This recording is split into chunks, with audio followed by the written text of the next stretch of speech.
Hey guys, it's Coach Andy with the Paleo Secret 30-Day Challenge. Happy Sunday. I hope you guys are all having a beautiful weekend. And I hope you're spending your Sunday doing something that makes you happy, spending time with yourself or spending time with loved ones, friends and family. Today I wanted to come on here and talk to you about alcohol and how it pertains to the paleo diet and how it fits into a paleo diet. Because this is a question that I see constantly, both from people that are just joining the challenge and people that are considering signing up for the challenge. They get really afraid that we're going to try to take away their precious wine or their vodka or whatever it is that they feel that they need to drink every day. So I wanted to come on and address that question and also kind of share how I feel about alcohol and how it pertains to any diet. Doesn't matter if it's the paleo diet, just any healthy lifestyle, how I think it fits in.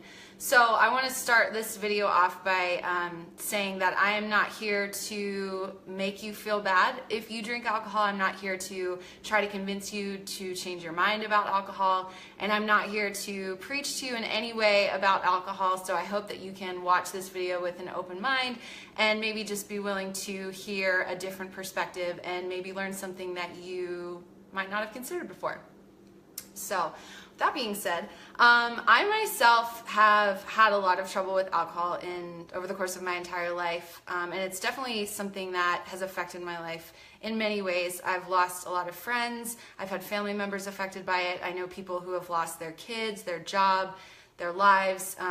Just really terrible things have happened because of alcohol, and it makes me really sad. And it's something that I've just recently kind of become really passionate about communicating with people and exploring what life can be like without alcohol. So in general, I mean, alcohol, at the end of the day, it is a toxic substance to your body. I know that a lot of people drink alcohol because it's fun and that's how they socialize, and I would challenge you to reconsider if the alcohol is what makes an event fun or if it's the people that you're with. I really think that when we choose to take away the buffer of alcohol and we really are present with the people that we're around and we really just try to get the most that we can out of that experience, it actually tends to be more fun than it does with alcohol. Alcohol gives you hangovers the next day. Nobody wants to deal with that. You just feel awful. You also don't tend to remember a lot of the conversations that you had and a lot of the things that you experienced. And that was the biggest thing for me, was I learned that I really don't like that feeling of not being in control of my body or my thoughts. And for me, I am not personally able to moderate my alcohol consumption. I know that for me personally, I either can abstain completely, which is where I'm at this point in my life, or I will drink way more than I should, and I'm just personally not capable of moderating my drinking. So I know that's not the case for everyone, but I myself, that's just how it works for me. And so yeah, I just wanted to make sure that I start out by being honest with the fact that I personally don't understand why alcohol is such a prevalent part of our world and especially the social aspects of our world.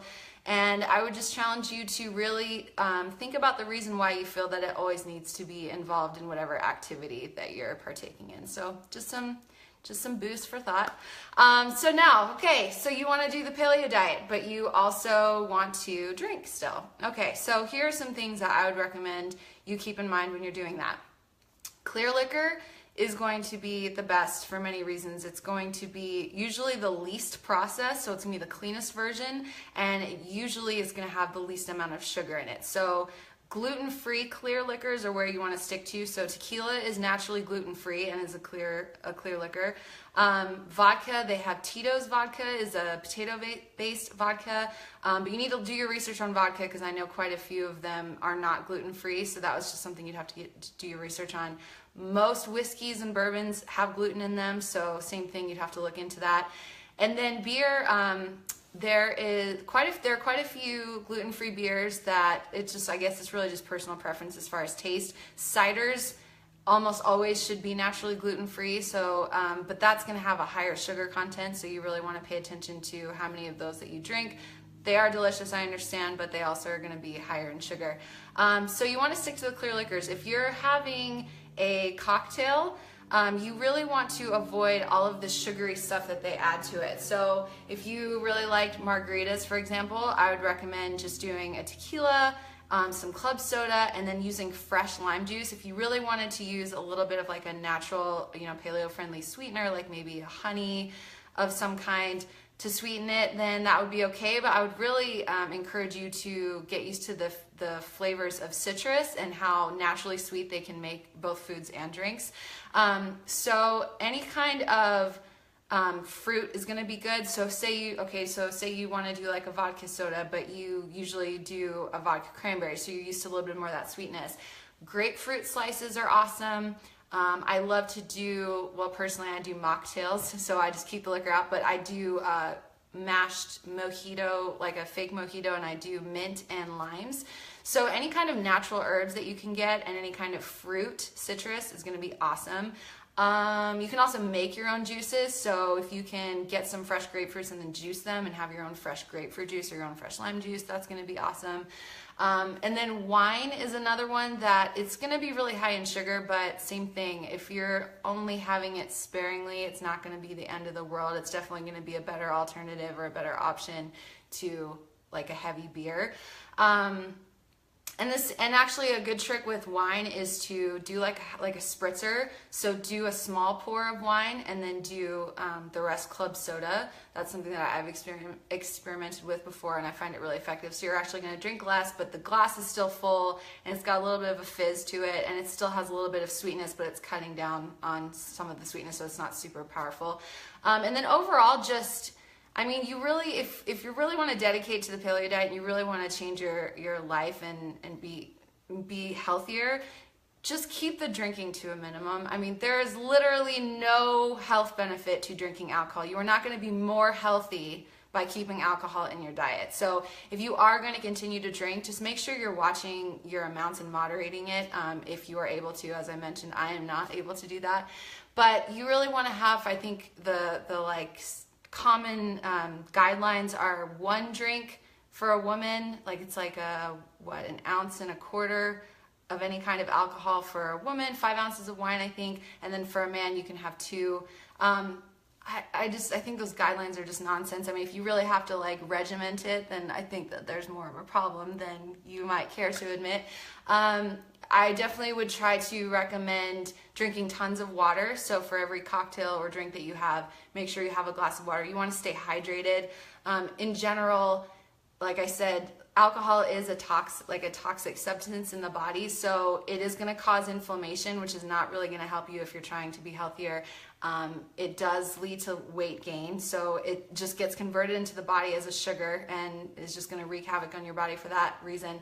And then also, if you tend to overdo it, so if you drink too much too close to bed, you're not only going to not get good sleep that night. So I did a video a while back on sleep, and that is one of the biggest issues with people trying to get good sleep, is that you cannot get deep sleep when you have alcohol in your system. So not only are you not going to get good sleep, but you're going to wake up the next morning tired and hungover, which usually means that people make poor food choices. So they tend to gravitate towards foods that are, refined, like heavy carbs, French fries, stuff that, because you feel crappy, right? Your stomach hurts and you don't feel good, and you want to boost that serotonin that the alcohol is like depressed in your system. So you want those feel-good foods. You want those fatty, bad for you, but good tasting foods. So you're going to eat poorly, and you're probably not going to make it to the gym. And if you do make it to the gym, you're probably not going to have a good workout. So it kind of just, and then that whole day is just wasted. I mean, the amount of times that I've woken up in the past from having too much to drink the night before and felt like my day, the entire next day, was wasted, it was just too much for me. Like, I look back on all those days and I really regret them, and I just never want to experience that again. So if you're gonna drink, just make sure that you're able to moderate it and keep it to a minimum, and drink tons of water. It's also better to drink earlier in the evening because, like I mentioned, it'll affect your sleep. So try not to do it super late at night. Definitely not into like the early hours of the morning. Not a good idea. So yeah, I think that's pretty much everything for me. I really appreciate you guys taking the time to watch this. I definitely appreciate if you were able to watch it with an open mind and maybe you heard something that you hadn't considered before. When I post this video, as soon as I hit finish, you're going to see a link above that invites you to learn more about our 30-day challenge. So as I mentioned at the beginning of the video, this question about alcohol is something that I commonly see in our private Facebook group, which is one of the reasons I was inspired to talk about it. But in case you're wondering, we do have a 30-day challenge group, and we just lead you through all of the basics of the paleo diet for 30 days. And we get you to get away from the toxic foods, drop the preservatives, all the refined foods, and we have you eating quality protein, healthy fats, and veggies, okay? And we give you meal plans, we give you daily recipes, we offer you daily emails with support and motivation. There's so many benefits to it. And then again, we have our private Facebook community that has over 9,000 people now, and we just all share recipes together, we share successes, we share when we're struggling, and we all support each other, and it's just a really great environment and a really great place to be a part of. So if you are not a member of our 30-day challenge, I would really love if you would just take a few minutes to click the link and read more about it. We have some testimonials on our website that you can learn more about the amount of weight that people have lost. And in particular, if you are someone that feels like you've never really done anything like this, where you've gone 30 days without alcohol or without drinking, I highly encourage you try it. I think you would be really surprised at how much your life can change from just cutting that out, how much better you feel, how much better your sleep's gonna be, your skin's gonna be better, physically, how much better you're gonna look, you can lose weight. So not only are there so many benefits of the paleo diet, but even if you are willing to drop the alcohol for the 30 days and join us for this challenge, you might completely change your life and maybe never pick it back up again. Who knows? I don't know. So if you have any questions about this topic, if you have any questions about the 30-day challenge, you have any questions about the paleo diet at all, feel free to comment them below, and I'm going to come back on here after I post this video, and I'm here to answer any questions. And if you want to talk more personally, maybe about your experiences with alcohol or how you're feeling about anything that I said in this video, just send a message to the page. I'm the one that checks the messages. So if you want to talk to me, my name's Andy, and I would love to hear from you. I'm here to support you and whatever it is that you are struggling with at this time. And yeah, I'm really grateful that you guys took the time to watch this video, and I hope that you continue to have a wonderful rest of your Sunday and a wonderful rest of your weekend, and we'll see you soon.